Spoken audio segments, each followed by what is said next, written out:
என்கிட்ட சொன்னது என்னன்னா, வைஷு சொன்னது என்னன்னா, என்கிட்ட பேசவே மாட்டேன்றான். ஃபோனே எடுக்கிறது இல்ல. எனக்கு அது ஏதோ ஒரு டிப்ரஸ்ல வந்துருச்சு.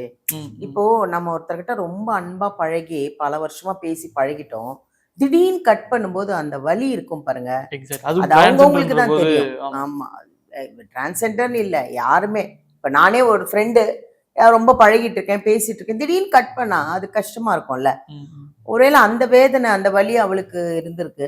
நான் அத தான் சொன்னேன். பேசு அதெல்லாம் ஒண்ணும் தப்பே இல்லல்ல 2 பேரும். அதே மாரி பழையபடியே பேசிக்கலாமே அப்படின்னு தான் நான் 2 பேருக்கும் அட்வைஸ் பண்ணேன். பட் என்னதான் இருந்தாலும் ஒரு அண்டர்ஸ்டாண்டிங் ஒண்ணு வரணும்ல மேம். இப்ப அவருக்குன்னு ஒரு ஃபேமிலி வந்துருச்சு.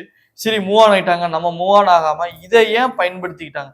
கமெண்ட் செக்ஷன்ல ஒரு சில பேர் போட்டிருந்தாங்க. பிக் பாஸ் வேற கரெக்ட்டா வரப்போகுது. இந்த டைம்ல கான்ட்ரோவர்சி லுக்ல ஏதாவது மாட்டணும் அப்படின்னா, பிக் பாஸ்க்குள்ள போயிரலாம். அதுக்காக இவங்க பண்றாங்க. ஆதாயத்துக்கு தேடிக்கிறாங்க அப்படின்ற மாரி போட்டிருந்தது. உங்களோட பார்வை எப்படி இருக்கு? இல்ல பிக் பாஸ்க்கும் இதுக்கும் சம்மந்தமே இல்லப்பா. இது வந்து எனக்கு அப்புறம் தான் தெரியும். பிக் பாஸ் எல்லாம் வரப்போதான்றதெல்லாம். பிக் பாஸ்க்கும் இதுக்கும் சம்மந்தம் இல்ல. ஏதோ அவளுக்கு தோணுச்சு. அவ ஏதோ யாரோ தூண்டுதலா, இல்ல அவளே யோசனை பண்ணாளான்னு தெரியல. எப்படியாவது பேச வைக்கணும் அப்படிங்கிறதுக்காக தான் அவ கம்ப்ளைண்ட் பண்ணேன் அப்படின்னு என்கிட்ட சொன்னா. ஆனா இப்ப கேஸே வாபஸ் வாங்கிட்டாங்கல்ல. பேசி, கீசி பிரச்சனையெல்லாம் முடிஞ்சு கிடிஞ்சு 2 பேர்ட்டயும் நான் பேசியிருக்கேன். கேஸ் எல்லாம் வாபஸ் வாங்கிட்டா. அதுக்கப்புறமா சரி ஓகே எல்லாரும் அட்வைஸ் பண்றாங்க. இனிமே எதுக்கு நான் திருப்பி தலையிட்டுக்கிட்டு பிரச்சனை வேண்டாம் அப்படின்ட்டா அவளும்.